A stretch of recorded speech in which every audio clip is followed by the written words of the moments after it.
തസ്മൈ ശ്രീ ഗുരവേ നമഃ. ഓം ശ്രീ സായിരാം. പർത്തിയിലെ ആദ്യകാലം. കോന്നമ്മ എന്ന പേരുള്ള ഒരമ്മ സ്വാമിയെ കാണാനെത്തി. എഴുത്തും വായനയും അറിയാത്ത ഒരു സാധുവായ ഗ്രാമീണ വനിത. പേര് പോലും അവർക്ക് എഴുതാനറിയില്ല.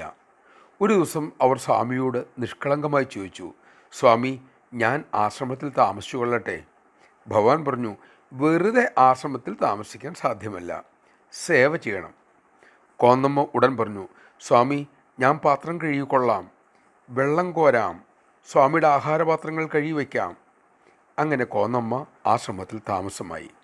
എല്ലാ ദിവസവും അവർ സ്വാമിക്ക് കുളിക്കാനുള്ള വെള്ളം കോരി വയ്ക്കും. ഭഗവാൻ ആഹാരം കഴിച്ചു കഴിഞ്ഞാൽ പാത്രങ്ങൾ കഴുകി വയ്ക്കും. ഭഗവാൻ ആഹാരം കഴിക്കുമ്പോൾ കോന്നമ്മ മുറിയുടെ മുന്നിൽ അനങ്ങാതെ നിൽക്കും.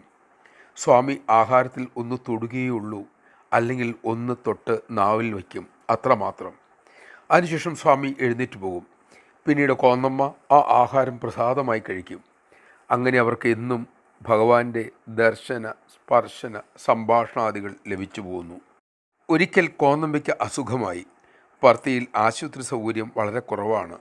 കോന്നമ്മയെ ബാംഗ്ലൂരിൽ കൊണ്ടുപോകാൻ ഭഗവാൻ ഡോക്ടർ പത്മനാഭനോട് പറഞ്ഞു. ഒരു വിധത്തിൽ അവർ കോന്നമ്മയെ കാറിൻ്റെ പുറകിലെ സീറ്റിൽ കയറ്റിയിരുത്തി. അടിവയറ്റിലെ അസഹനീയമായ വേദന മൂലം അവർ പുളയുന്നുണ്ടായിരുന്നു.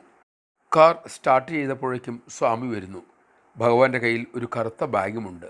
സ്വാമി പറഞ്ഞു, പത്മനാഭ, ഞാനും കൂടെ വരുന്നു, കോന്നമ്മയ്ക്കല്ലെങ്കിൽ ബുദ്ധിമുട്ടുണ്ടാകും. അങ്ങനെ ഭഗവാൻ മുൻസീറ്റിലിരുന്നു. ഡോക്ടർ വണ്ടി ഓടിച്ചു. പുറകിൽ കോന്നമ്മയും പത്മനാഭൻ്റെ 8 വയസ്സുകാരിയായ മകളും.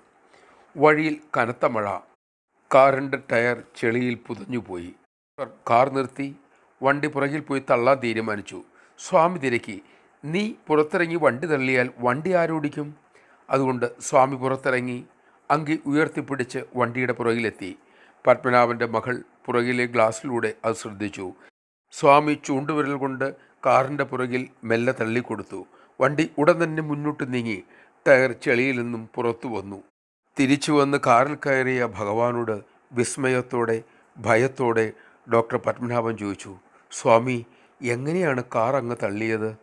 ഭഗവാൻ ഗംഭീരഭാവത്തിൽ തിരിച്ചു ചോദിച്ചു, ഗോവർദ്ധനഗിരി പൊക്കിയെടുക്കാൻ കഴിഞ്ഞവന് നിന്റെ കാർ എന്താണ്? ജയ് സായിരാം. ചിന്തിക്കൂ, ആർക്കൊപ്പമായിരുന്നു നാം ഭാഗ്യവശാൽ പർത്തിയിൽ കഴിഞ്ഞുകൂടിയിരുന്നത്. ഈശ്വര ദർശനം കിട്ടിയ നമ്മുടെ ജീവിതം എങ്ങനെയായിരിക്കണം? ഭഗവാൻ ഉദ്ദേശിച്ച വിധം നമ്മുടെ ജീവിതം പരിവർത്തനപ്പെടുത്താനുള്ള ശക്തി സ്വാമി തന്നെ നമുക്ക് നൽകട്ടെ.